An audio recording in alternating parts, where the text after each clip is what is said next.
Gladstone Gaol, built in 1881, was Australia's second largest rural jail until its closure in 1975. After renovations in the 1950s, it had 125 cells within the complex's walls. It is the dominant landmark within the township of Gladstone. The reason they closed it was for toilet buckets.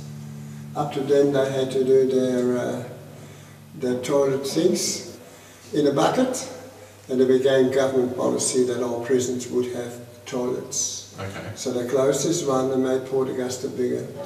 So it was going to cost too much money to get it? To get it all done here. Okay. So they took about 24 officers out of town and their wives. Yep. And children out of a school, and out of a small population like Gladstone, there was a big chunk, of course. This would be one of the best run prisons in South Australia at the time. Excellent. Good staff and lots of work for the locals.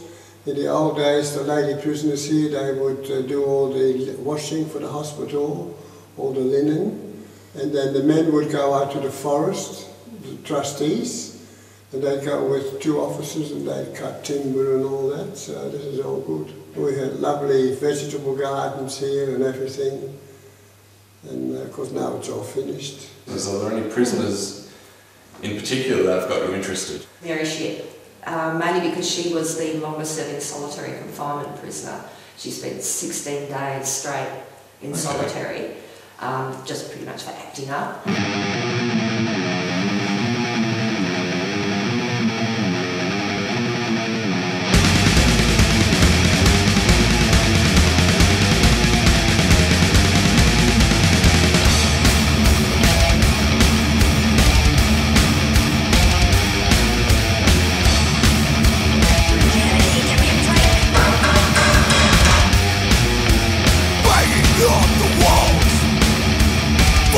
Down the road, your voice inside my head.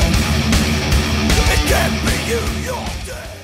Okay, so we've heard some stories this week here that she liked solitary. She may have played up to get put in there. She may have. There may have been something going on in the cells that, you know, made her feel she'd rather be in solitary, and you just don't know what goes on between, you know, between prisoners when they're all locked up together. Something wrong.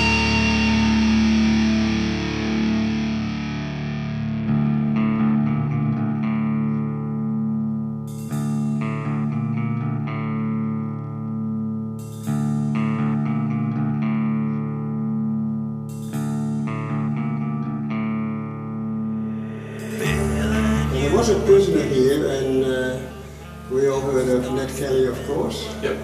And I believe that Mrs. Kelly, Ned's mum, had a friend in Laura, near here, and that one of the Kelly people were locked up in this jail. One of the Kelly gang, or one of the family? One of the family. Oh wow. But up to this date, a lot of records have been, are missing. Yeah. Unfortunately, they got into the wrong hands.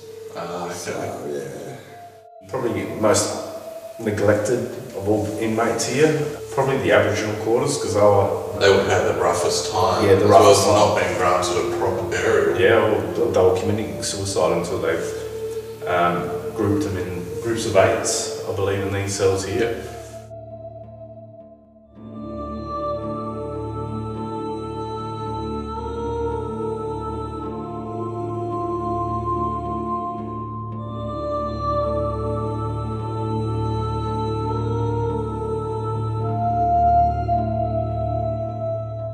You've had a lot of deaths here at Gladstone.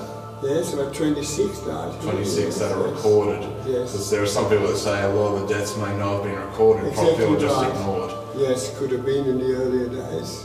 Yep. And any people of note that died here, any specific prisoners that you hear stories about? An unfortunate fellow by the name of Robert William Wallace, who died of tuberculosis, and he died rather gruesomely in the infirmary by choking on his own blood. I feel the pain taking over me, then my mind starts to bleed. I scream, I cry, this is the day I'm gonna die.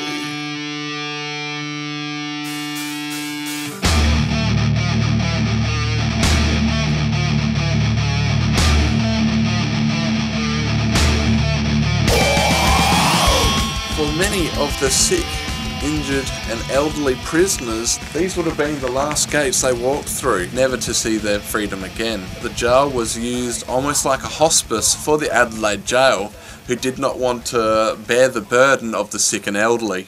There has been quite a few here. They predominantly put them down as natural causes. However, there seemed to be a habit, I suppose, of the Adelaide jail of sending all their old and ill prisoners up here to die. Pretty much, as a dumping ground.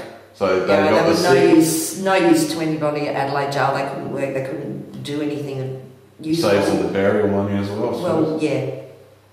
So they had a lot of older, well, they called it old age then, but I mean, for example, they were, 50, anywhere from 55 to, 70. Yep. So in today's, times it's not old age, but back then, 55 was old age, and it was seemed to be heart failure or disease of some sort. Yep. Lung disease, heart disease, kidney failure. There was one fellow who actually survived. He had gangrene in his leg and he put up with it for months and months and months, until it got to the point it was so painful he finally agreed to let them remove his leg. And his was the first and only operation ever held here. Yeah, but a lot of people, when they were being given their care, would have been within cell as well, so... Yeah, that's right. I mean, it's not a massive infirmary, so they wouldn't have kept people in there for any long amount of time. Maybe for a bit of treatment, other than that, they would have been in their own cells, so... We have also heard stories that there may be some burials on site or just on the other side of the walls. These prisoners, who were judged as a lower class of human being, due to their skin colour, their bodies may still lay in unrest within the prison's walls. Now, this isn't proven in any way, but you hear about that maybe some of the indigenous population, they wouldn't have buried in the cemetery, but rather just over the wall or maybe within the walls itself. Could be, yes. We've got some names written between the walls of certain people, and I don't know if they're buried there because I haven't done any digging. I suppose one day the truth might come out.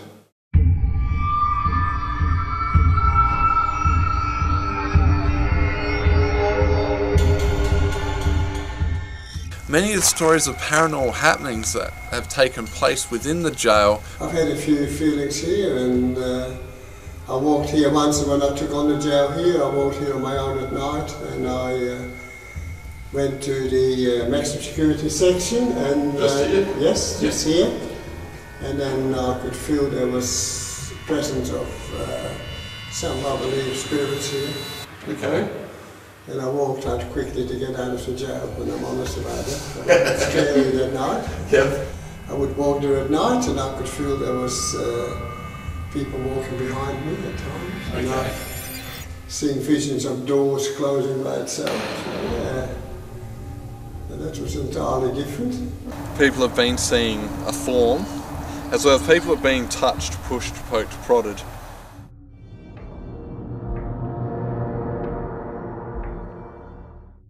Having heard of some of the paranormal events that have taken place here, is there anything in particular that you would like to witness?